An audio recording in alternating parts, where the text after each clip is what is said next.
Let me paint a picture.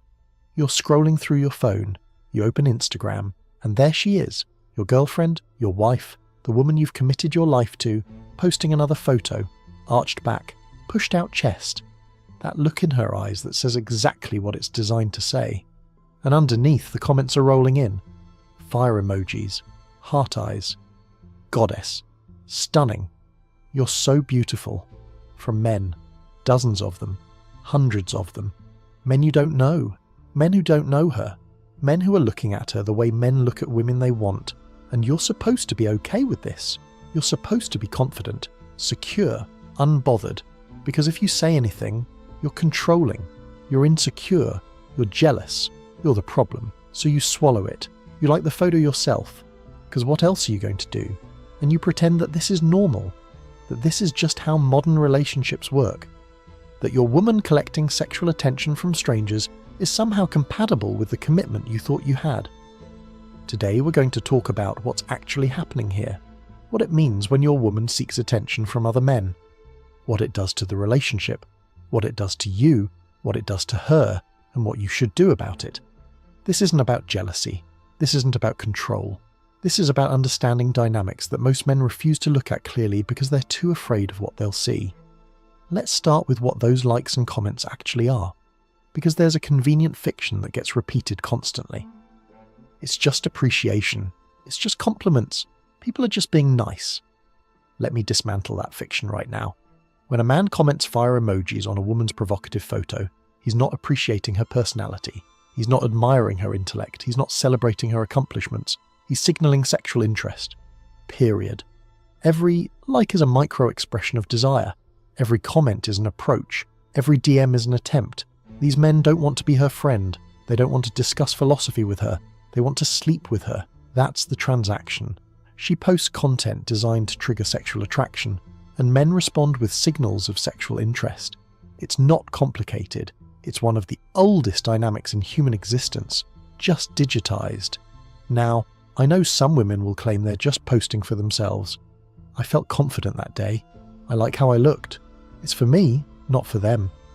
And look, maybe some small percentage of that is true, but let's apply a simple test. If she felt confident and wanted to capture the moment, why not save the photo to her camera roll? Why post it publicly? Why enable comments? Why check the responses? The answer is obvious. The posting isn't the point. The attention is the point. The photo is just the mechanism. And here's where it gets uncomfortable. That attention she's collecting. It's sexual validation.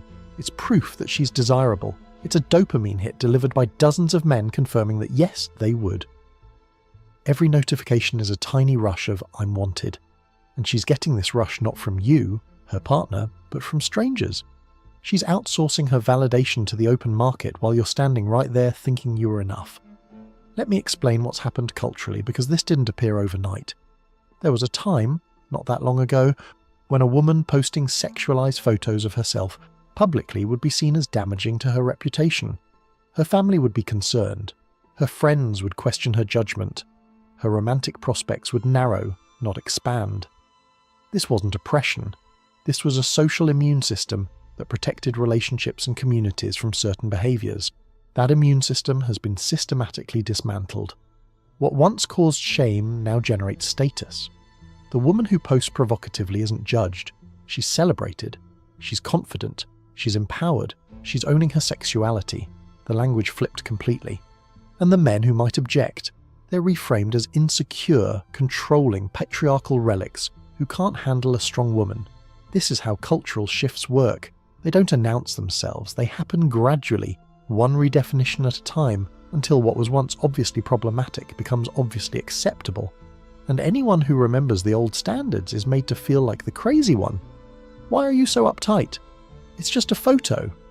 Everyone does it. The normalization is complete when you can't even articulate your discomfort without sounding unreasonable. But let's talk about what happens inside the relationship when this dynamic takes hold, because something shifts. The man goes from being the center of her romantic world to being a spectator. He's still there, technically. He still has the title of boyfriend or husband, but his role has changed. He's now the guy in the background while she performs for an audience of other men. He's the security guard at a concert. making sure nothing gets out of hand while she's on stage soaking up the applause. Think about what that does psychologically. You're supposed to be her primary source of romantic validation. You're supposed to be the man whose opinion matters most. But now you're competing with hundreds of anonymous men for her attention, and you're losing. Because you can't compete with scale. You're one person, they're an endless stream. You can compliment her once a day. They can compliment her 100 times. The math doesn't work. Some men cope with this by reframing it as a win. Look how many guys want my girl. That means I won. I got what they can't have. This is ego coping as relationship strategy. You're trying to extract pride from a situation that should concern you. You're telling yourself that her desirability validates your value. If she's in demand and she chose me, I must be high value. But here's the problem with that logic. First, she didn't just choose you. She chose you and the attention. She's not content with just you. She needs the external validation on top of your commitment. That's not a compliment to you. That's evidence that you're not enough. Second, the more she receives that attention, the more she'll need it. Dopamine tolerance is real. What satisfied her yesterday requires more today. The likes that once thrilled her become baseline. She needs more provocation to get the same hit. This is an escalation pattern, not a stable situation. Third, and this is the one men really don't want to hear, every man leaving those comments is a potential replacement. You think they're just admirers. They're applicants. They're maintaining presence in her attention space, waiting for a crack in your relationship. And she knows this. She's curating a roster of options while you're paying the rent and thinking you're secure. Let me talk about how this escalates. Because it rarely starts with overtly sexual content. It starts with a selfie, innocent enough. Then a selfie that's a little more flattering. Then a full body shot in a nice dress. Then the dress gets shorter. Then the poses get more suggestive. Then it's bikini photos. Then it's gym photos with angles that exist solely to emphasize certain features.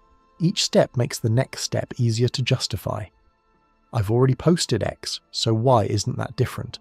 This is the ratchet effect. Each boundary crossed becomes the new baseline. What felt edgy 6 months ago feels tame today. And she's not consciously planning this escalation. It happens naturally because each increase in provocation generates more response. The algorithm rewards it. Her psychology rewards it. So she drifts further, step by step, and by the time you notice how far things have gone, you're already complicit. You liked those earlier photos. You accepted those boundaries. How can you object now without looking like you changed the rules? Now let's address the rationalizations, because there's a whole script of pre-packaged defenses women use when confronted about this behavior, and men usually have no idea how to respond. Let me arm you. It's just aesthetics. I'm appreciating my body as art. Art doesn't require attention validation. Michelangelo didn't post David to see how many likes it got. If it's about aesthetics, put it in a private album. You're just insecure. A confident man wouldn't care. This is the nuclear option. It reframes any legitimate concern as a character flaw in you. But notice, it's unfalsifiable. No matter how reasonable your objection, it can always be dismissed as insecurity. This isn't an argument. It's a shield designed to deflect accountability. I'm expressing myself. This is who I am. Self-expression doesn't require an audience of sexually interested strangers. You can express yourself in a journal. You can express yourself in art that isn't designed to generate male desire. This framing conflates exhibitionism with authenticity. You're being controlling. Setting boundaries isn't control. Stating preferences isn't control. Having standards for what you'll accept in a relationship isn't control. Actual control would be demanding she delete the posts, confiscating her phone, isolating her from friends, expressing discomfort and being willing to walk away if your values aren't shared. That's not control, that's self-respect. Everyone does it. So what? Everyone doing something doesn't make it healthy for relationships. Lots of people cheat too. Prevalence doesn't equal endorsement.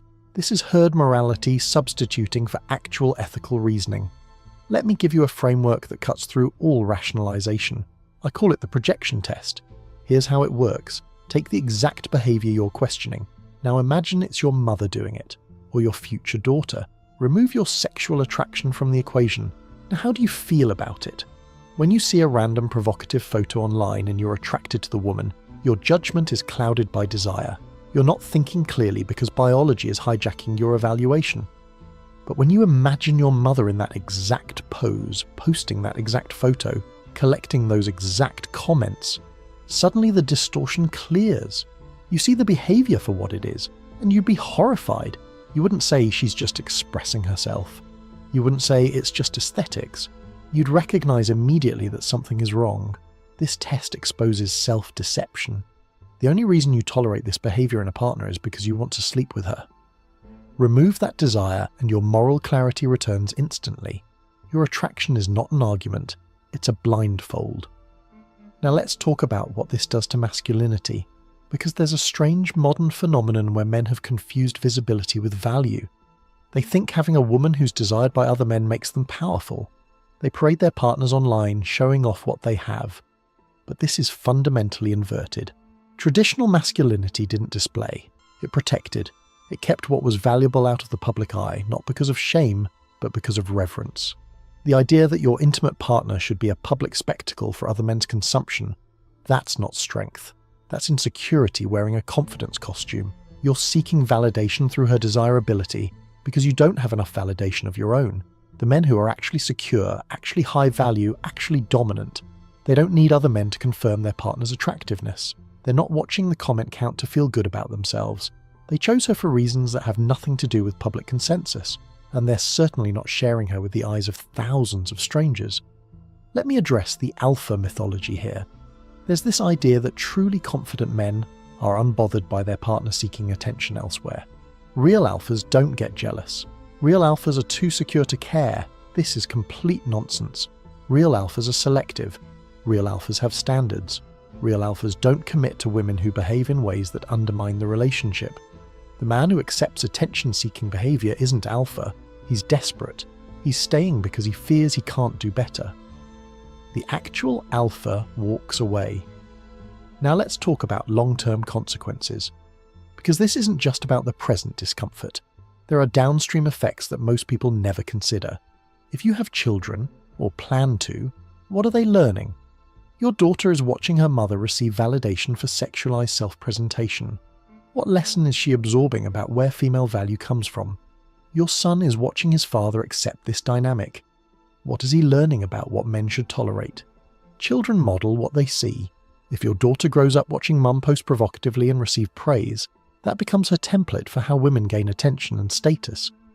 If your son watches dad silently accept it, he learns that this is normal, that men shouldn't have standards, that discomfort should be swallowed.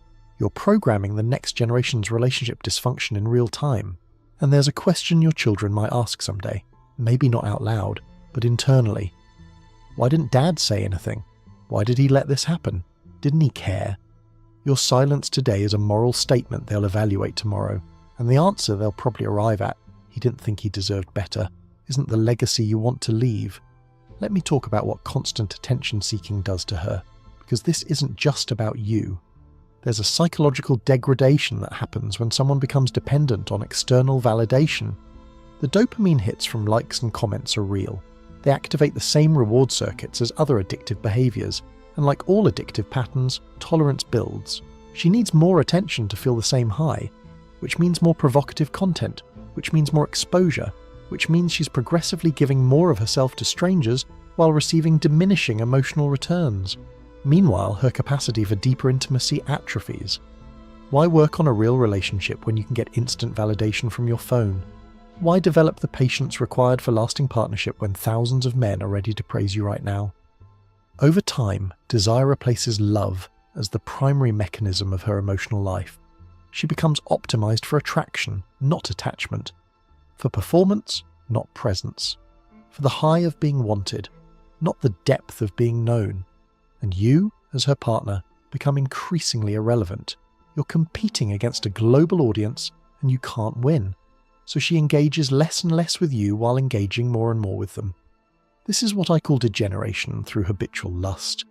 When someone spends years optimizing for sexual attention, something fundamental changes in how they bond. They become incapable of the slower, deeper, less flashy intimacy that sustains long-term relationships.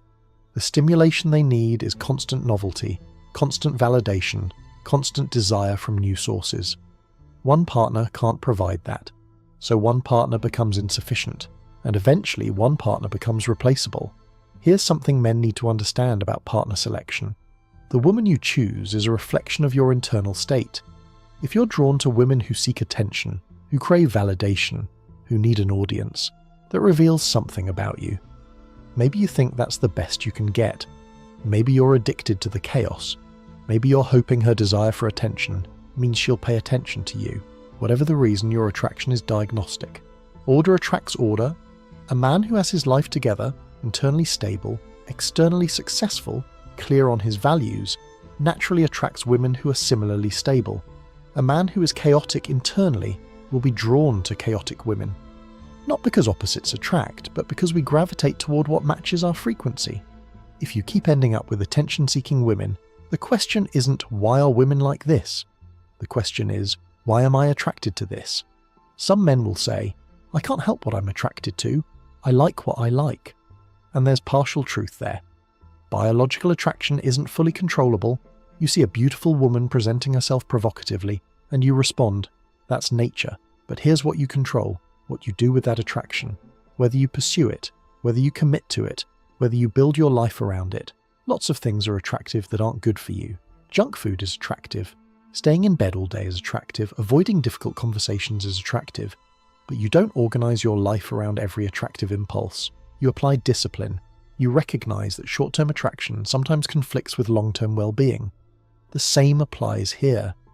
Yes, the attention-seeking woman might be visually appealing. Yes, the provocation might trigger desire. That doesn't mean you commit. Let me give you some historical context. Social media hasn't always been like this. In the early days, Facebook in 2008, Instagram in 2012, people posted their lives, meals, vacations, friends, normal stuff. Yes, there were some who pushed boundaries, but they were outliers. The mainstream was mundane. Then the platforms changed. Algorithms started rewarding engagement. And what generates engagement? Extremes, provocation, sex. Gradually, users learned that pushing boundaries got more response. Modesty got ignored, exhibitionism got amplified, and everyone recalibrated to the new normal.